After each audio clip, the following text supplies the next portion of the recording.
Love.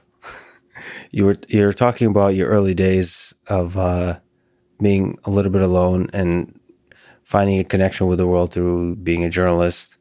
Where did love come into that? I guess finding for the first time some friends. It's very, you know, simple story. Some friends that all of a sudden I guess we were the same, at the same place with our lives. We're 25, 26, I guess. And somehow remember, and we just got really close. And somehow remember this one day where, it's one day in summer that we just stayed outdoor the whole night and just talked. And for some unknown reason, it just felt for the first time that someone could, see me for who I am. And it just felt extremely good. And we fell asleep outside and just talking, and it was raining. It was beautiful. It was, sunrise, and it's really cheesy. But at the same time, we just became friends in a way that I've never been friends with anyone else before. And I do remember that before and after that, you sort of have this unconditional family, sort of, and it gives you tons of power. It just basically gives you this tremendous power to do things in your life and to change positively. You mean like on many different levels. power because you could be yourself?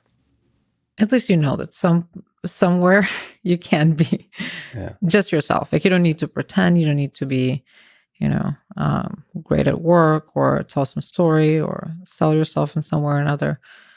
And so we became this really close friends. And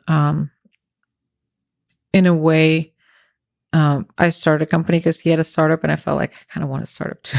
It felt really cool. I didn't know what I would really do, but I felt like I kind of need a startup. Okay, so that pulled you in to the startup world.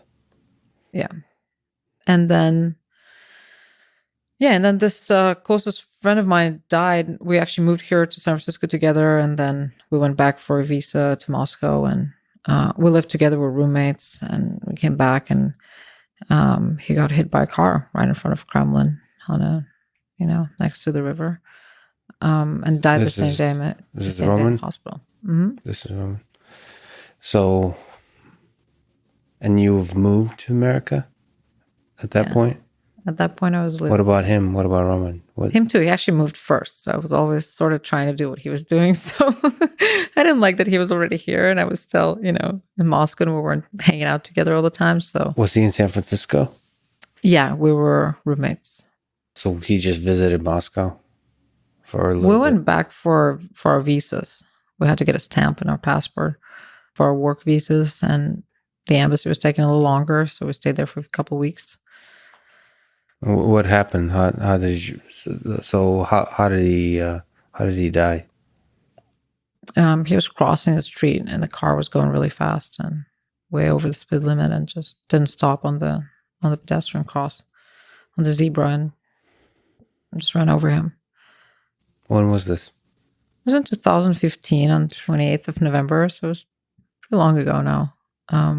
But at the time, I was 29, so for me it was the first kind of meaningful death in my life. I had both sets of grandparents at the time. I didn't see anyone so close die, and death sort of existed, but as a concept, but definitely not as something that would be, happening to us anytime soon. And specifically our friends, because we were still in our 20s or early 30s, and it still felt like the whole life is, you could still dream about ridiculous things even. Mm-hmm. So it was just really, really abrupt, I'd say. What did it feel like to lose him?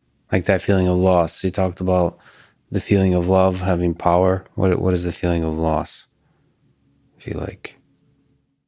Well, in Buddhism, there's this concept of samaya, where something really huge happens, and then you can see very clearly. I think that was it. Like basically, something changed me so much in such a short period of time that I could just see really, really clearly what mattered or what not. Well, I definitely saw that whatever I was doing at work didn't matter at all, and some other things. And it was just this big realization, what this very, very clear vision of what life's about. You still miss him today? Yeah, for sure. For sure. It was just this constant. I think he was really important for me and for our friends for many different reasons. And I think one of them being that we didn't just say goodbye to him, but we sort of said goodbye to our youth in a way. It was like the end of an era, and it's on so many different levels. The end of Moscow as we knew it, the end of, us living through our 20s and kind of dreaming about the future. Do you remember like last several conversations? Is there moments with him that stick out that'll kind of haunt you in your, just when you think about him? Yeah, well, his last year here in San Francisco, he was pretty depressed as his startup was not going really anywhere. Mm. And he wanted to do something else. He wanted to build. He played with around a bunch of ideas, but the last one he had was around building a startup around death. So he applied to Y Combinator with a video that, I had on my computer. And it was all about, disrupting death, thinking about new cemeteries, more biologically, like things that could be better biologically for humans. And at the same time having those digital avatars, these kind of AI avatars that would store all the memory about a person that he could interact with. What year was this? 2015. Well, right before his death. So it was like a couple of months before that he recorded that video.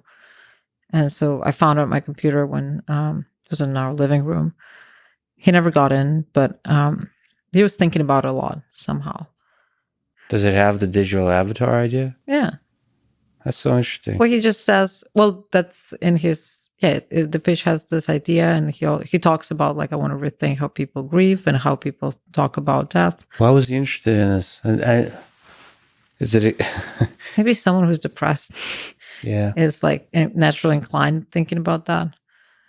But I just felt, this year in San Francisco, we just had so much, I was going through a hard time, he was going through a hard time, and I was trying to make him just happy somehow, to make him feel better. And it felt like, this, I don't know, I just felt like I was taking care of him a lot. And he almost started to feel better. And then that happened. And I don't know, I just felt lonely again, I guess. And that was, coming back to San Francisco in December, I helped organize the funeral, help his parents. And I came back here, and it was a really lonely apartment, a bunch of his clothes everywhere, and Christmas time.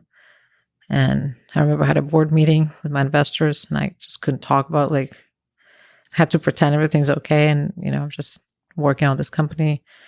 It was definitely very, very tough time.